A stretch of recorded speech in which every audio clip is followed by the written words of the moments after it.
Antum bikin maksiat, ada orang bikin maksiat sambil ketawa, Rasul nangis, rasain sakit. Antum dihina, antum sakit, Nabi sekarang lagi ngerasain sakit. Gak ada orang yang lebih sayang sama kita dari Nabi. Jangan ngimpi. Maka bersyukurlah kita jadi umatnya Nabi Muhammad SAW. Sesedih apapun kita, bagaimanapun keadaan kita harus selalu farhan dan merindukan Nabi Muhammad SAW. Sampai abah guru sekumpul itu punya qasidahnya luar biasa. Mayyalumni fi gharami talama asyik jamal.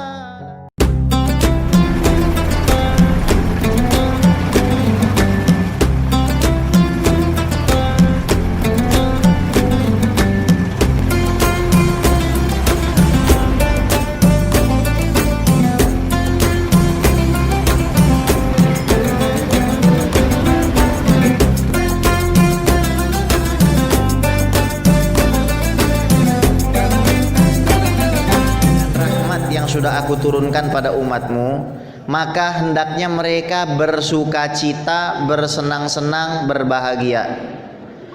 Karena sukacita mereka atas rahmat dan anugerahku itu lebih baik daripada semua yang mereka kumpulkan. Kalau kita dikasih uang 1 miliar, seneng nggak? Senang. Luar biasa, orangnya akan kita puji-puji dunia akhirat, iya. Benar ya? Tiba-tiba dikasih mobil Rubicon. Wow, gimana? Orangnya kita kenang. Kita bakalan posting habis-habisan itu. Wih, gue baru dikasih Rubicon. Iya. Kalau mama misalkan selama 1 tahun digratisin perawatan di RH. Wow, itu luar biasa ya, biar kinclong ya kan, Mak? Iya. Iya, pasti begitu. Nah, ini dikasih keselamatan dunia akhirat. Dikasih syafaat supaya selamat dunia akhirat. Maka rasa syukur kita dan terima kasih kita adalah bentuk kita menjalankan perintah Allah Subhanahu wa ta'ala. Tadi disebutkan atas rahmat dan anugerah. Iya, rahmat dan anugerah itu banyak macamnya. Kesehatan, kekayaan, betul. Besaran mana? Anugerah kesehatan, anugerah pangkat jabatan, harta kekuasaan dibandingkan anugerah baginda Nabi besar Muhammad SAW. Begini aja dah gampangnya. Mendingan mana? Anda dijadikan pemimpin dunia, jadi seluruh bumi ini milik Anda. Semua yang mau Anda bikin terserah, tapi Anda dipecat jadi umatnya Nabi Muhammad SAW. Mau? Ya udah, jadi kita nggak usah sedih-sedih. Kenapa? Alhamdulillah kita nggak dipecat jadi umatnya Nabi Muhammad Sallallahu Alaihi Wasallam. Itu satu kebahagiaan yang sangat luar biasa, yang harus kita syukuri. Betul? Shallu ala Nabi Muhammad. Oke, sekarang saya mau cerita aja. Cerita apa, Bib? Cerita tentang sejarahnya Nabi Muhammad Sallallahu Alaihi Wasallam dari sebelum lahir sampai mau meninggal. Ya, dari sebelum Nabi lahir sampai mau meninggal. Jadi inilah sejarah singkatnya baginda Nabi besar Muhammad Sallallahu Alaihi Wasallam. Karena kita kalau ngerayakan Maulid jangan cuma pengen ketawanya, bagus. Memang kita diajarkan untuk idkhalus surur, memasukkan rasa senang. Jangan juga suka marah-marah. Acara Maulid marah-marah, jangan. Tapi yang paling bagus adalah kita betul-betul fokus membahas, menceritakan baginda Nabi besar Muhammad Sallallahu Alaihi Wasallam. Sebelum Nabi lahir, Nabi sudah diajarkan makna kematian. Jadi sebelum Nabi lahir, Nabi sudah diajarkan makna kesendirian. Umur 2 bulan di dalam kandungan uminya, abahnya meninggal. Nabi diajarkan bahwasanya kamu akan sendirian, dan itu berat.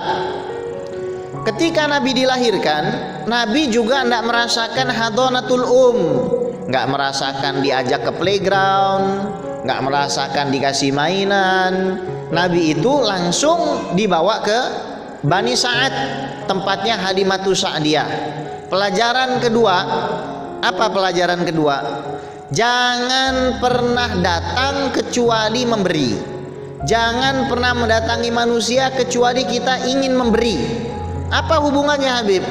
Banyak orang, banyak para ahli sejarah mengatakan kalau Nabi Muhammad SAW diutus ke Bani Sa'ad supaya Nabi pinter bahasa Arabnya, supaya Nabi disusuin dengan susu yang kualitasnya nomor 1. Sebenarnya itu kurang tepat. Kok bisa Habib? Para sejarawan itu juga sepakat, Bapak Ibu sekalian, bahwasanya Bani Sa'ad pada masa itu air susu perempuannya, bahkan air susu kambing, air susu untanya nggak ada yang keluar. Korma nggak ada yang tumbuh. Rumput berubah menjadi kering, warnanya coklat.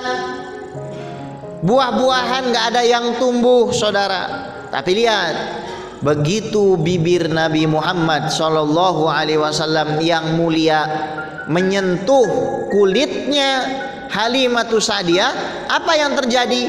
Itu air susu keluar lancar, ontaknya jadi gemuk, kambingnya langsung jadi gemuk. Itu korma tumbuh berjatuhan dari pohonnya. Rumput yang tadinya warnanya coklat berubah jadi hijau. Fanahnu la na'ti illa bil barokah. Lihat, kita tidak boleh datang ke manusia untuk minta, etikanya begitu. Harusnya kita datang ke manusia untuk apa? Untuk memberi, bukan untuk meminta. Kalau kita terbiasa jadi orang seperti itu, maka insya Allah kebahagiaan dunia akhirat bisa kita raih. Amin ya robbal. Baik. Pelajaran ketiga, Nabi diajarkan lagi makna kematian. Umur Nabi Muhammad SAW 5 tahun. Yang ada Nabi harus menyaksikan uminya meninggal di depan mata kepalanya sendiri, saudara. Bayangin, kalau kita nyaksiin umi kita meninggal di rumah sakit, ya biasa.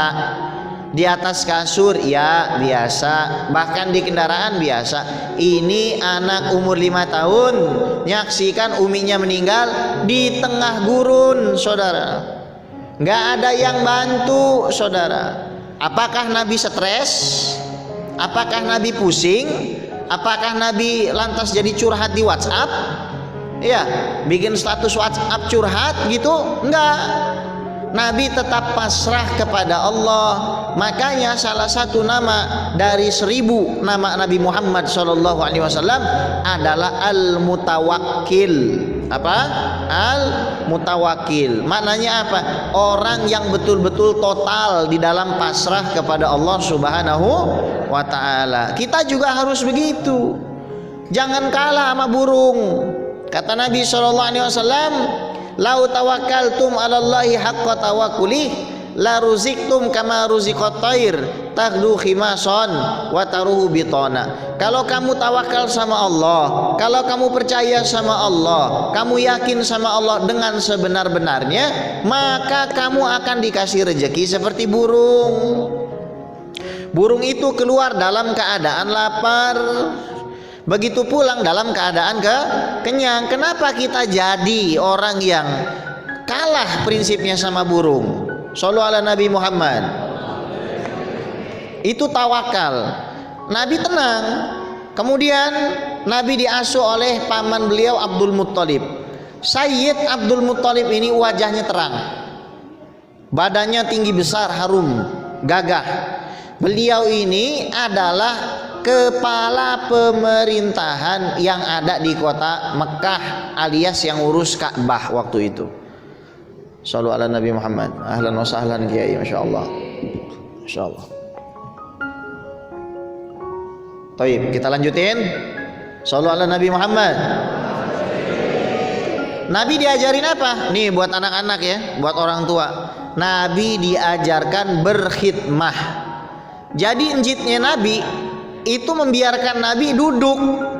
Di depan Ka'bah waktu masih kecil, enjitnya ngapain itu?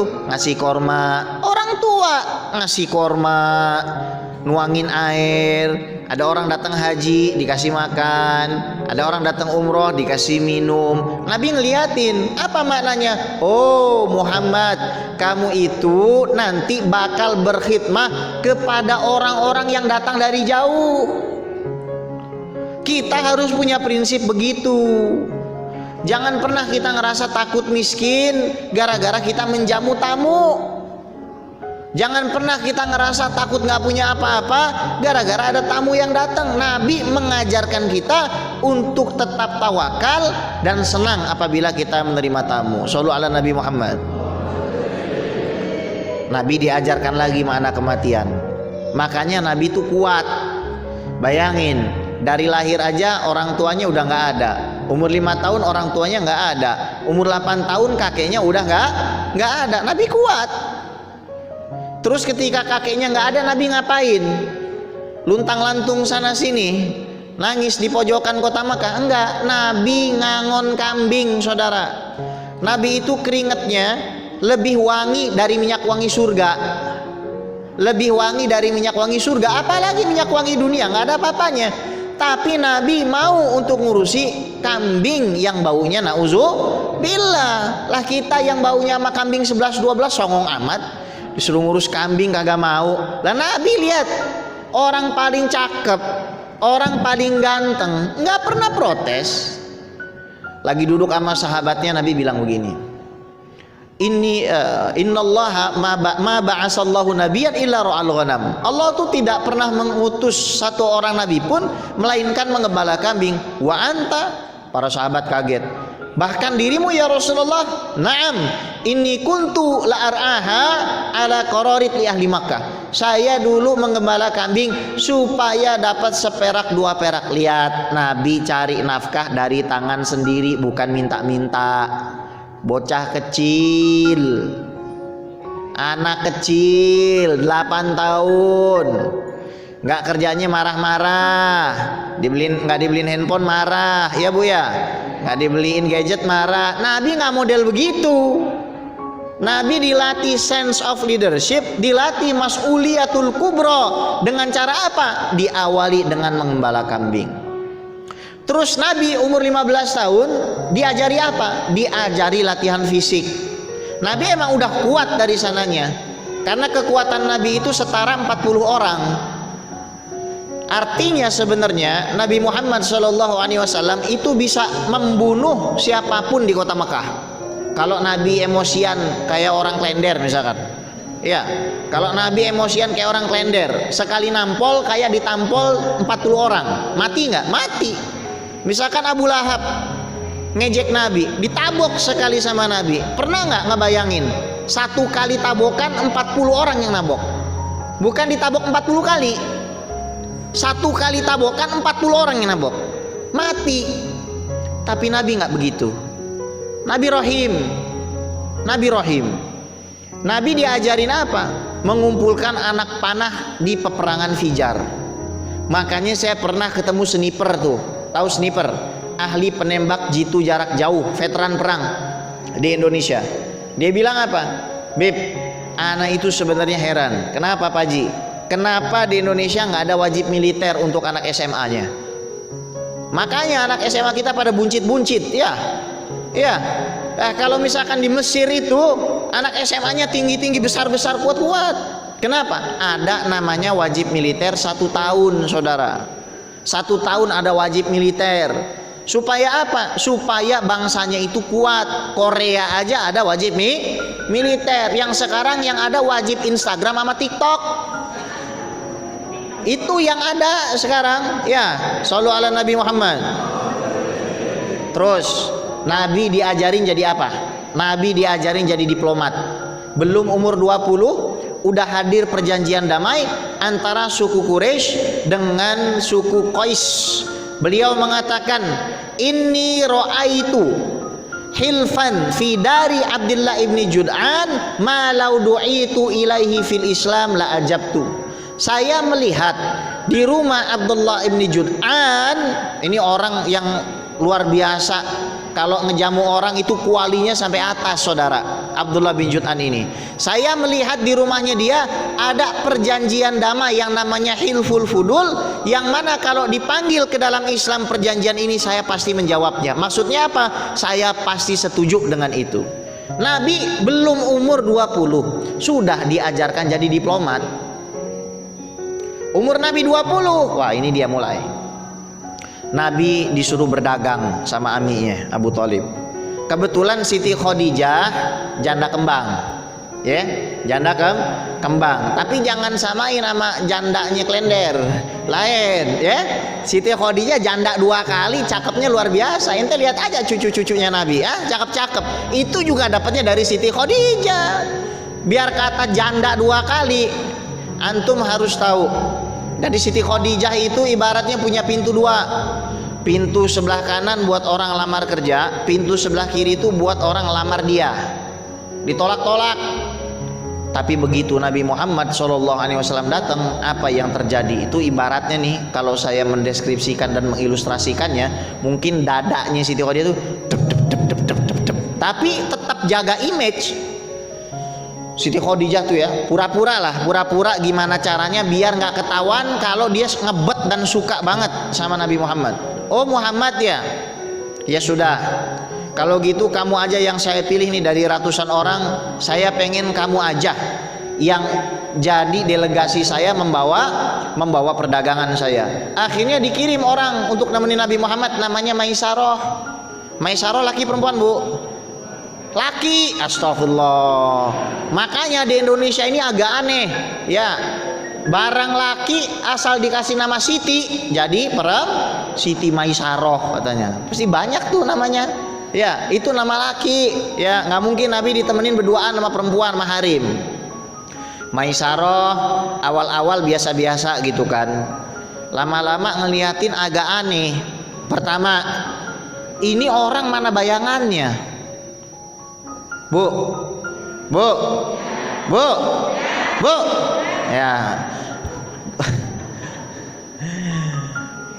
Kalau ibu kesal sama suami, ya, ibu nggak mungkin injak kepalanya, tapi bisa nggak injak bayangan kepalanya? Bisa kan? Iya. Kesel gitu. Nabi nggak bisa. Bahkan Allah tidak biarkan siapapun makhluk, baik dari kalangan manusia, binatang dan jin, untuk injak bayangannya Nabi Muhammad SAW. Kemudian yang kedua, Nabi itu kemana-mana dinaungi oleh awan, ibu. Dinaungi oleh awan, masya Allah. Kalau ibu yang naungin apa, Bu? Gledek, ya. Siap untuk mengazab. Shallu ala Nabi Muhammad. Terus Nabi Muhammad SAW pulang. Nah, Siti Khadijah ini perasaannya nggak menentu. Ini orang jujur, gantengnya nggak ada tanding, kemudian harum. Bedanya Nabi sama kita tahu, Bu? Kalau Nabi lewat, udah nggak ada nabinya, kita pasti tahu di situ ada Nabi Muhammad. Kenapa? Saking wanginya. Ya, sama kita juga iya gitu. Kita juga kalau lewat satu tempat orang pasti tahu ada kita, tapi karena baunya luar biasa. Itulah bedanya kita Nabi Muhammad SAW. Terus Siti Khadijah nggak berani ngomong, sampai sakit Siti Khadijah, nahan perasaan, nahan beliau punya rasa kepada Nabi Muhammad SAW. Akhirnya ada kawannya namanya Nafisah binti Munabbih. Kenapa Siti Khadijah nggak berani ngedatengin Nabi langsung? Karena pernah ada kasus Siti Khadijah punya sepupu namanya Ruqayyah binti Naufal, pernah menawarkan diri kepada ayahnya Nabi Muhammad SAW, Said Abdullah. Waduh, sepupu gua ditolak sama abaknya dia. Gue yang seumuran sama sepupu gue aja nih, jangan-jangan bisa juga ditolak sama anaknya. Ini mempermalukan keluarga gitu. Akhirnya Nafisah binti Munabbih, temannya Siti Khadijah, nekat ngapain? Ngomong ke Nabi Muhammad SAW. Didatangi Nabi Muhammad, ya Muhammad, kaifa idza du'ita ila darin fiha syarafun wa malun wa jahun. Muhammad, Gimana kalau misalkan kamu diajak masuk ke rumah, maksudnya diajak nikah. Nabi paham, di rumah itu ada duit banyak, ada harta, ada tahta. Di situ ada kemuliaan, pangkat dan jabatan. Tahu jawaban Nabi Muhammad? Tilka Khadijah wa Rabbil Ka'bah. Demi Allah itu pasti Siti Khadijah. Dan Nabi itu nggak banyak kalam, nggak banyak posting status. Ya, gue baru dilamarin nih, nggak. Tapi Nabi langsung datang ke pamannya. Cing, lamarin gua. Oke, gitu. Langsung lamaran, nggak lama langsung nikah Nabi Muhammad SAW. Dan Nabi seumur-umur pernikahannya nggak pernah bilang, Khadijah, ente kan udah jadi janda 2 kali, nggak pernah ngungkit-ngungkit masa lalu. Iya, ya. Maka kita jadi suami nggak boleh begitu, Bapak. Misalkan istri kita punya masa lalu yang nggak bagus, jangan diungkit-ungkit. Apalagi kalau ternyata orangnya orang baik. Lihat Nabi itu nyuruh kita nikahin perawan, tapi Nabi nikahin apa? Janda. Kalau ustadz zaman sekarang lain, ya nyuruh nikahin janda, dianya ngawinin pinter bener. Shallallahu ala Nabi Muhammad. Ya, tapi itu bukan ustadz sini, itu ustadz sebelah sana. Tapi sebelah sana tuh pindahan dari sini biasanya. Shallallahu ala Nabi Muhammad. Nabi di kehidupannya sama Siti Khadijah mesranya luar biasa. Sayang banget sama Siti Khadijah Nabi itu. Cinta banget. Ya Allah, sampai melahirkan anak-anak yang luar biasa seperti Siti Fatimah. Nabi cara ngerawat anaknya, ngedidik anaknya luar biasa. Nabi nggak pernah tuh ngegeplakin kepala anaknya macam orang sini. Ya, kalau kita ngeliat bocah, "Tong, lu mau kemana lu? Mau kemana lu?" Buset dah. Nabi nggak pernah begitu. Siti Fatimah datang, Nabi itu bangun, dicium tangan Siti Fatimah, disuruh duduk di tempat duduknya. Apakah kita sudah mengajarkan itu kepada anak kita? Karena anak itu akan meniru apa yang kita lakukan, bukan apa yang kita katakan. Kita mengatakan, "Nak, sholat nak," kitanya main handphone. Ya, nggak bisa. Nak, sedekah nak, kitanya pelit sama dia. Nggak bisa. Nabi Muhammad SAW ngajarin itu. Gimana sama anak manggilnya pakai gelar. Sampai Siti Fatimah itu dijuluki apa? Ummu Abiha, ibu dari bapaknya sendiri. Itu Siti Fatimah Zahra. Siapa yang membersihkan kotoran Nabi Muhammad SAW ketika beliau ditimpahkan kotoran perut unta? Siapa yang membersihkannya? Yang menenangkan hati Nabi Muhammad SAW, Siti Fatimah. Itu ada bisyarah. Kalau antum semua hajatnya mau kabul, jangan lupa baca Fatihah ke Siti Fatimah Zahra radhiyallahu taala anha wa alaiha salam. Shallu ala Nabi Muhammad. Umur Nabi 35, Nabi membangun Ka'bah. Jadi Ka'bah itu pernah kebanjiran, sampai runtuh semua, nggak ada sisanya. Jadi kalau kita kebanjiran, ingat Nabi Muhammad juga pernah bukan cuma orang Jakarta yang pernah kebanjiran. Iya. Kalau misalkan kita kebanjiran, coba kita pikirin, ya Allah, senangnya gua kebanjiran kayak Nabi. Gitu aja udah. Anggap aja seperti itu. Saya baru dari Pangkalan Bun kemarin. Kebanjiran semuanya di sana. Tapi mereka alhamdulillah wajahnya berseri-seri, senang, bersyukur sama Allah Subhanahu wa taala. Itu yang harus kita terapkan dalam keadaan apapun, segetir apapun, kita harus terus berusaha tersenyum, karena senyuman itu adalah sunnah baginda Nabi besar Muhammad sallallahu alaihi wasallam. Nabi umur 37 pikirannya udah gak karuan, ngelihat perzinahan, pembunuhan, anak perempuan dikubur hidup-hidup, perempuan disuruh tawaf nggak pakai baju, ya begitu. Namanya perempuan kalau udah dicerai nggak boleh nikah lagi, nggak boleh dapat warisan, dikit-dikit tusuk, dikit-dikit bunuh, dikit-dikit sembelih. Nabi pusing, Nabi galau. Akhirnya naik ke atas Gua Hira, minta petunjuk sama Allah. Umur 40 ketemu sama malaikat Jibril alaihis salam. Iqra ma'ana biqari, dipeluk sama malaikat Jibril. Nah, ketika malaikat Jibril memeluk, itu jangan Anda pikir Nabi Muhammad menjadi tenang, bukan. ketika malaikat Jibril memeluk, yang sebenarnya mendapatkan energi itu malaikat Jibril. Kenapa? Karena aslul wujudnya malaikat itu adalah bersumber dari nurnya baginda Nabi besar Muhammad. Ini hadis Nur Muhammad, ini hadis mungkar. Hadis Nur Muhammad ini memang hadis mungkar. Tahu, hadis dhaif jiddan, nggak bisa dipakai dalil itu. Tapi ini adalah kesepakatan para ulama sufi.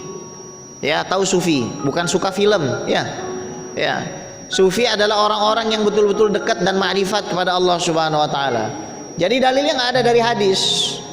Ya, nggak ada dari hadis, karena itu hadisnya adalah hadis yang mungkar. Akan tetapi meskipun demikian, para ulama tasawuf itu bersepakat aslul wujud adalah nurnya baginda Nabi besar Muhammad sallallahu alaihi wasallam. Kemudian Nabi turun, ini penting ya. Ketika Nabi turun ngomong sama istrinya, laqad khasyitu ala nafsi. Wahai Siti Khadijah, saya ini takut. Saya nggak bisa bawa beban seberat ini. Bayangkan, satu orang disuruh melawan seluruh dunia. Satu orang sendirian disuruh melawan pemikiran seluruh dunia, merubah semuanya itu. Berat. Tahu istri yang baik menjawab apa? Wallahi la yukhziyakallah. Demi Allah, Allah tidak akan mencelakakan kamu. Sebabnya apa? Nih, ini penting. Kalau kita hidupnya nggak mau celaka, cukup kita bikin 5 ini. Kalau kita hidupnya nggak pengen sengsara, cukup bikin 5 ini. Barang siapa bikin 5 ini, Allah nggak akan menyia-nyiakannya. Ini hadis ketiga dari Sahihul Bukhari. Nggak kaleng-kaleng ini derajatnya hadis. Apa? Innaka latasilur rahim. Engkau menyambung tali silaturahim. Nyambung tali silaturahim maksudnya bukan kalau misalkan ada orang baik sama kita terus kita baik. Ya, kata rohim itu memang mayoritas ulama mengartikannya aqarib, baik maharim ataupun non maharim. Maksudnya apa? Ya, saudara jauh bisa, tetangga bisa. Akan tetapi jangan kita persempit maknanya itu. Sambung tali silaturahim itu kepada siapapun dari umatnya Nabi Muhammad SAW. Yang dimaksud itu bukan kalau ada orang baik kita baikin, itu mukafi. Tapi yang dimaksud menyambung tali silaturahim, kalau ada orang jahat ente baikin, baru kita nggak celaka. Saya pernah bikin acara untuk satu orang. Karena istrinya hamil, saya pengen ngadain syukuran buat dia. Saya bikin acara. Terus ketika datang, dia mau sampai rumah message, anaknya panas. Terus saya bilang, nanti jangan main sama anak saya dulu. Kenapa? Karena anak saya itu ringkih, masih kecil. Emosi orang itu, akhirnya orang itu pulang. Pulang. Padahal acara itu udah saya siapkan, yang nggak banyak, buat sekitar 30 orang. Tapi yang ditunggu nggak datang sama sekali. Akhirnya sudah, makanan itu saya bagi-bagikan. Nggak berapa lama, saya diundang Maulid Nabi ke Bogor, di atas gunung itu. Amplopnya tebel segini. Bener, segini tebelnya ya. Terus saya pergi lagi tuh ke BSD, langsung ke BSD ngisi kajian subuh. Tambah lagi berarti segini. Apa yang saya lakukan setelah itu? Saya datangi rumah orang itu karena rumahnya kebetulan di BSD. Saya beri assalamualaikum, tok. Kaget dia. Saya kasih parsel-parsel buahnya. Saya kasih minyak wangi kesukaan saya. Saya kasih tasbih putih yang saya sampai sekarang nggak bisa punya lagi yang seperti itu. Saya kasih minyak wangi saya yang saya impor. Dan saya kasih semua amplop itu sama dia. Masya Allah, saya bilang, Masya Allah, iya, saya pulang, saya izin pulang, udah pulang. Memang kita harus gitu. Kalau kita nggak mau celaka ya gitu. Orang jahat sama kita baikin, orang hina kita puji, gitu caranya. Bukan ada orang hina kita hina lagi. Loh, terus Habib ini anti sama Habib Rizik? Enggak lah, orang saya hadir di acara Sayyidil Walid. Begini, apa yang disampaikan oleh Habibuna Rizik Syihab itu mungkin laisa fi maqamihi, bukan pada tempatnya. Ngomong kata-kata begitu jangan ditiru, paham? Jangan ada yang ngomong begitu. Ngomong kata-kata itu, apa lontong sate itu, ya lontong sate, jangan. Apapun kejadiannya, jangan. Tapi jangan lupa, yang namanya perzinahan, yang namanya penjajahan prostitusi yang secara masif dan online itu kalau tidak diberantas justru malah lebih merugikan umat manusia, saudara.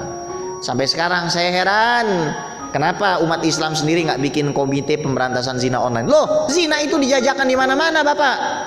Di YouTube dijajakan. Orang buka murotal iklannya saja hampir zina kok. Itu public figure. Kenapa justru malah banyak di antara umat Islam yang follow orang-orang seperti itu? Gimana kita mau ketemu sama Nabi Muhammad SAW? Mau taruh di mana muka kita? Kita dukung orang-orang seperti itu. Blok. Orang-orang seperti itu, blok semuanya. Malu antum jadi umat Nabi. Kalau antum lihat ada yang follow, antum marahin. Ente umat Nabi kok follow orang seperti ini? Memang betul nggak boleh. Kata Nabi, tanda hari kiamat itu wayadharuz zina. Wayadharuz zina. Zina itu akan tampak. Jadi apa yang disampaikan Nabi Prinsip itu mungkin salahnya 0,01. Sementara kesalahan orang ini itu 100. Jadi tolonglah. Pemerintah itu sudah bagus ketika Kominfo memberantas situs-situs yang nggak benar. Tapi kenapa yang di Instagram nggak diberantas? Kenapa yang di TikTok nggak diberantas? Kenapa yang di YouTube nggak diberantas? Nah, kita sebagai umat Islam, ayo kita bikin. Saya kemana-mana selalu saya sampaikan, ayo kita undang artis-artis yang hijrah, ayo kita bikin acara-acara, kita angkat topik ini supaya apa? Supaya jangan sampai umat ini bingung. Masa orang yang sama mengatakan bahwasanya apa? Bahwasanya dia lebih suka masuk ke neraka, katanya bisa bikin acara di neraka. Saya mau tanya, ibu mau berkawan sama orang begitu? Ngelihat orang begitu? Merusak mata. Mending kalau mata yang rusak, hati juga jadi Shallu ala Nabi Muhammad. Mendingan lihat saya, ya. Mendingan lihat saya daripada Shallu ala Nabi Muhammad. Tuh, nyambung tali silaturahim. Kalau ada orang jahat, baikin. Itu prinsipnya. Baru nanti kita nggak celaka. Orang jahat kayak apa, baikin aja. Habib Munzir dihina-hina preman, turun dari podium, beliau cium tangan preman itu, tobat, ya, akhlak, ya. Kemudian yang kedua, wataksibul ma'dum. Nabi itu suka sekali membantu urusan orang yang nggak mampu. Nabi nggak pelit kalau ngasih sampai habis. Kemarin waktu saya lagi di Pangkalan Bun, Kalimantan, saya kan ngisi acara di sana. Setiap saya makan ke restoran ini pasti dikasih amplop. Biasanya kalau dikasih amplop tuh saya pegang, ya Allah, ya Rasulullah, saya udah terima nih, makasih, saya balikin. Udah buat ibu aja, nanti kan besok hari Jumat depan sini kan banyak masjid, buat traktir aja. Selalu begitu. Sampai akhirnya saya diundang sama gubernur. Waktu itu saya lagi baca rotib sama ulama-ulama di situ. Terus Bib ditunggu gubernurnya aja suruh ke sini.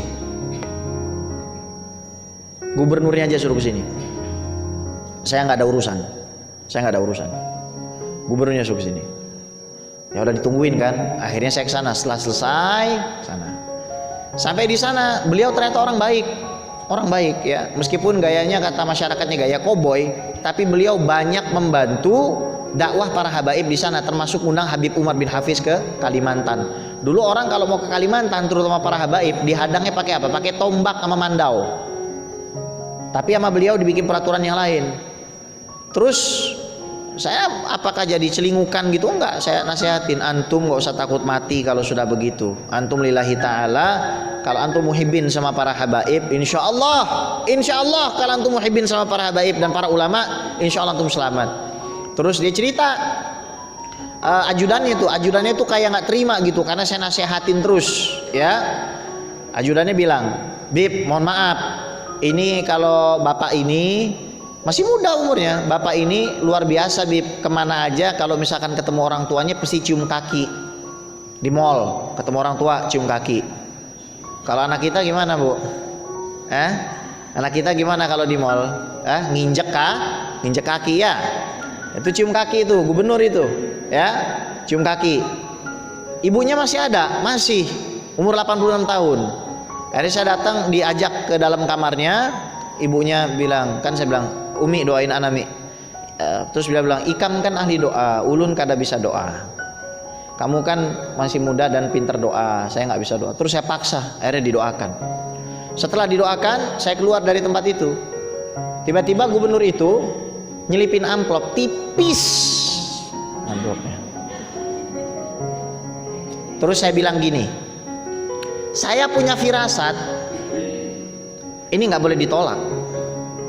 Saya dari kemarin saya tolak semua, saya bilang ini nggak boleh. Saya ambil, saya buka, sedikit banget, cuma 10.000 dolar. Terus apakah saya jadi hahaha hihi? Mau makasih. Tetap saya omelin. Tapi itu nggak ada apa-apanya, orang Rubiconnya nggak dikasih ke saya kok. Kalau Rubiconnya dikasih ke saya itu juga belum apa-apa. Nabi hatta nafada ma indahu, sampai habis.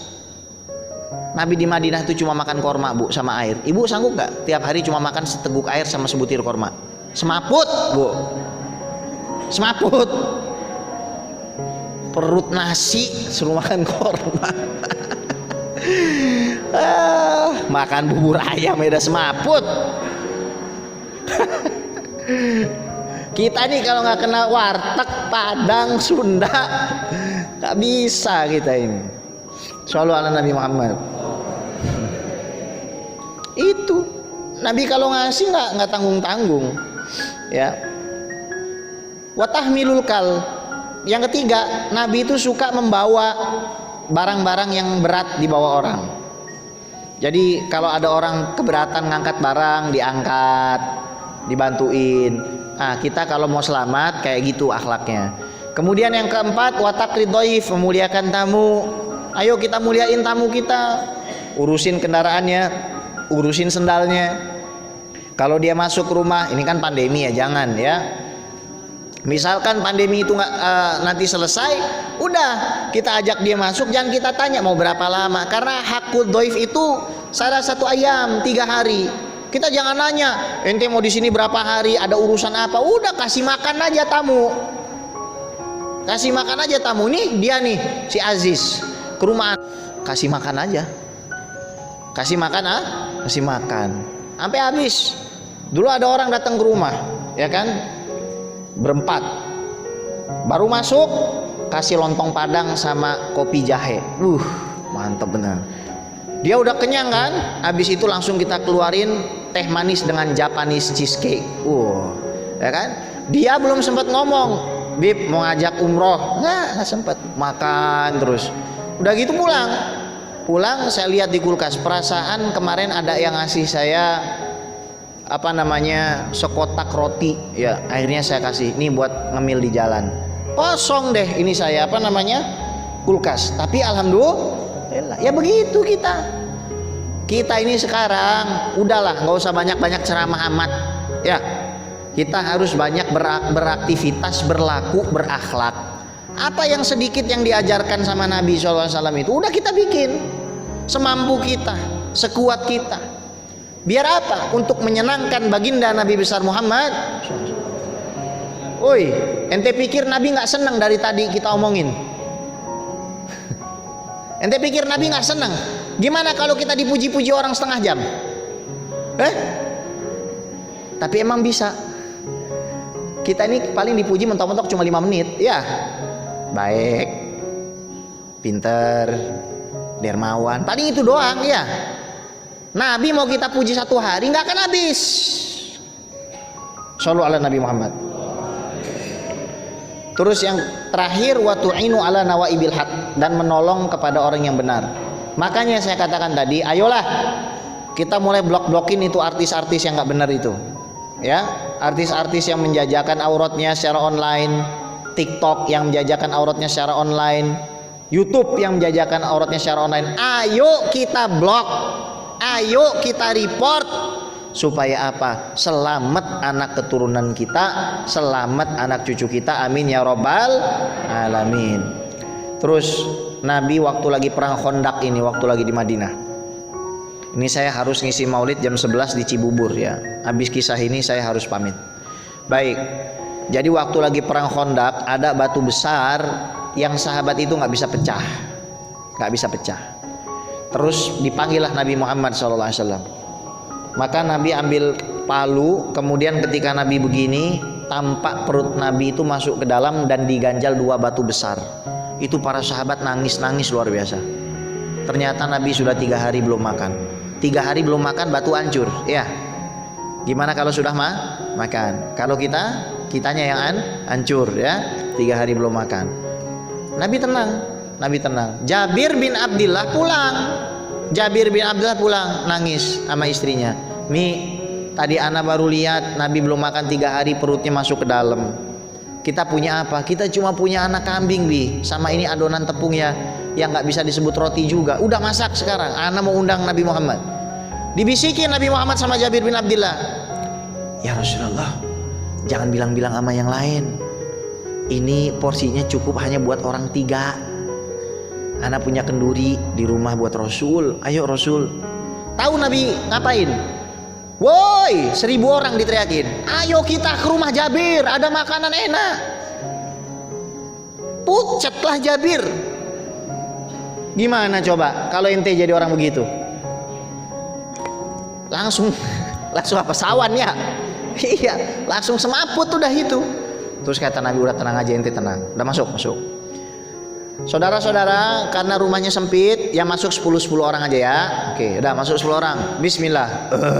Alhamdulillah keluar. Masuk lagi 10. Bismillah. Alhamdulillah keluar. Terus sampai 1000. Jabir sama istrinya gini doang. Dia tahu makanannya nggak ada, tapi pada makan kenyang keluar.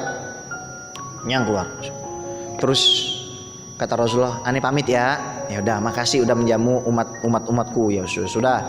Terus Jabir sama istrinya penasaran, ini ada yang nggak beres, coba kita buka. Dibuka masih utuh. Shallu ala Nabi Muhammad.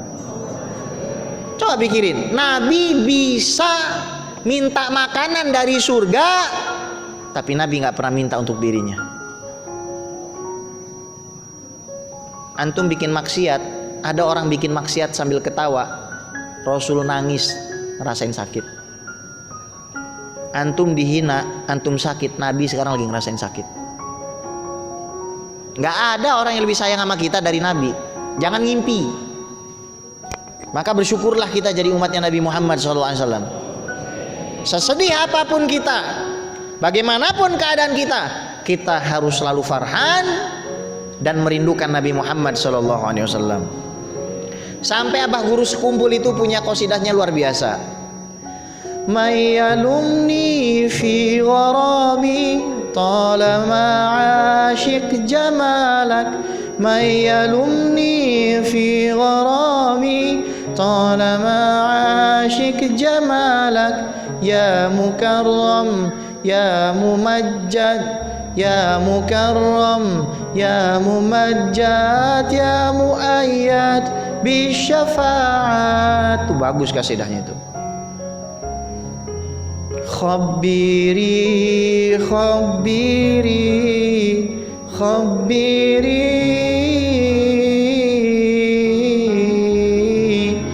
ya Nusaima.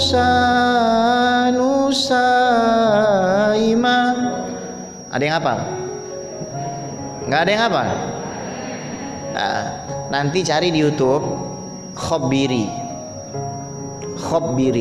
Sedih banget itu liriknya. Tahu artinya apa? mayyalumni fi gharami. Siapa yang mau menghina saya dengan kerinduan saya? Tolama asyik jamalak. Sementara yang saya rindukan adalah keindahan seperti dirimu wahai Rasul. Shallu ala Nabi Muhammad. Ya udah, berarti bikin aja 5. Apa tuh? 1, silaturahim. Yang kedua, penuhi hajat manusia. Yang ketiga, angkat beban orang yang nggak mampu. Yang keempat, jamu tamu sebaik mungkin. Yang kelima, tolong orang yang berbuat benar. Ya, mudah-mudahan jadi ilmu yang bermanfaat. Kita baca suratul Fatihah untuk semua wakif yang mewakafkan uangnya, hartanya, tenaganya di Masjid Al-Madinah Habibah. Semua timnya, pengajarnya, gurunya, ustadz-ustadznya, semuanya, jamaahnya semua, insya Allah kita dikasih kehidupan yang barokah. Biar bisa beli rumah sama mobil mewah, pergi hajinya ke Mekah, tawafnya depan Ka'bah, sa'inya Safa Marwah, mabitnya di Mina Musdalifah, biar bisa lontar jumrah ula, usah dan akobah. Kita ziarah Nabi ke Madinah, pulang-pulang kita bikin kontrakan sama beli sawah, anak istri suami soleh dan soleha, hidup istiqomah. Yang kencang bu, hidup istiqomah. Istri 3 dikontrakin rumah. Ya udah, ya makasih banyak. Afan anak nggak bisa lama-lama ya.